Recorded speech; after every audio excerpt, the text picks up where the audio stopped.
Hello dear students, friends, welcome. இந்த வீடியோவில் 12th public எக்ஸாமுடைய பேப்பர் வேல்யூஷனல் லேட்டஸ்ட் அப்டேட் பார்க்க போகிறோம். தமிழகத்தில் கடந்த ஏப்ரல் 1ஆம் தேதியிலிருந்து தமிழகம் முழுவதுமே +2 மாணவர்களுக்கான விடைத்தாள்கள் தொடர்ந்து திருத்தப்பட்டு வருது. 8 நாட்கள் பேப்பர் வேல்யூஷன் முடிஞ்சிருக்கு. நாளைக்கு 9th டே. மேக்ஸிமம் பார்த்திங்கன்னா எலெக்ஷனுக்கு முன்னாடியே +2 மாணவர்களுக்கான அனைத்து விடைத்தாள்களும் மேக்ஸிமம் திருத்தி முடிச்சிருவாங்க. ஸோ நம்ம ஒவ்வொரு பாடங்களுக்குமே பார்த்திங்கன்னா வேல்யூஷன் அப்டேட் போட்டுக்கிட்டே வர்றோம். ஸோ இந்த வீடியோவில் பார்த்திங்கன்னா மொத்தம் ஒரு 8 நாட்கள் விடைத்தாள் திருத்திருக்காங்க. 12th கெமிஸ்ட்ரியுடைய பேப்பர் வேல்யூஷனோட அப்டேட் நம்ம இந்த வீடியோவில் பார்க்க போகிறோம். 12th கெமிஸ்ட்ரியை பொறுத்தளவுக்கு இந்த ஆண்டு மாணவர்களுக்கு சப்போர்ட்டிவாக தான் அப்டேட் கிடச்சிருக்கு.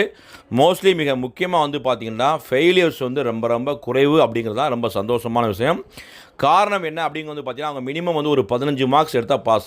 70 மார்க் ஒரு கொஸ்டினில் ஒரு மினிமம் ஒரு 15 மார்க்ஸ் எடுத்தாலும் அவங்க பாஸ் ஆகிறாங்க. கம்பல்சரி கொஸ்டின் 33வது கேள்வி பார்த்திங்கன்னா Tamil medium English medium attend பண்ணாவே ஒரு 3 மார்க்ஸ் கிரேஸ் மார்க் கிடச்சிருக்கு. அதோடு பார்த்திங்கன்னா கொஸ்டின் ரொம்ப டஃப் இல்லாமல் மாடரேட்டாக இருந்ததுனால most of the students pass ஆகிருக்காங்க ஃபஸ்ட்டு. செகண்ட் திங் பார்த்திங்கன்னா 60லிருந்து 70க்குள்ளே எடுக்கக்கூடிய மாணவ மாணவிகள் பார்த்திங்கன்னா கொஞ்சம் அதிகமாக இருக்காங்க. நிறையா ஸ்டூடெண்ட்ஸ் பார்த்திங்கன்னா எல்லா சென்டர்ஸ்லேயுமே எல்லா டீச்சர்ஸும் கேட்கும்போது என்ன சொல்கிறாங்கன்னா, ஃபெயிலியர்ஸ் லோ லெவலில் இருக்குது, செண்டத்தை ரீச் பண்ணுறாங்க, மேக்ஸிமம் செண்டம் குறைவாக இருக்குது அப்படின்னு தேர்ட் அப்டேட் கொடுத்துருக்காங்க. மேக்ஸிமம் எல்லா ஸ்டூடெண்ட்ஸ் பார்த்திங்கன்னா 60லேருந்து 70க்குள்ளே எடுத்திருக்காங்க. ஆல்ரெடி உங்களுக்கு 10 மார்க் இன்டர்னல் கிடைக்கும், 20 மார்க் ப்ராக்டிக்கல், 30 மார்க் ஆல்ரெடி நீங்கள் கெயின் பண்ணியிருக்கீங்க. ஸோ 60க்கும் 70க்கும் இடைப்பட்ட நம்பர் ஆஃப் ஸ்டூடெண்ட்ஸ் நிறையா இருக்கீங்க. ஆனால் செண்டத்தை ரீச் பண்ணக்கூடிய போகும்போது பார்த்திங்கன்னா ஒரு நாளைக்கு ஒரு கேம்பில் 2 செண்டம் 3 செண்டம் விழுதே ரொம்ப ரொம்ப ரேராக இருக்குதுன்னு சொல்லியிருக்காங்க. செண்டத்துடைய எண்ணிக்கையும் குறைவாக இருக்கும்.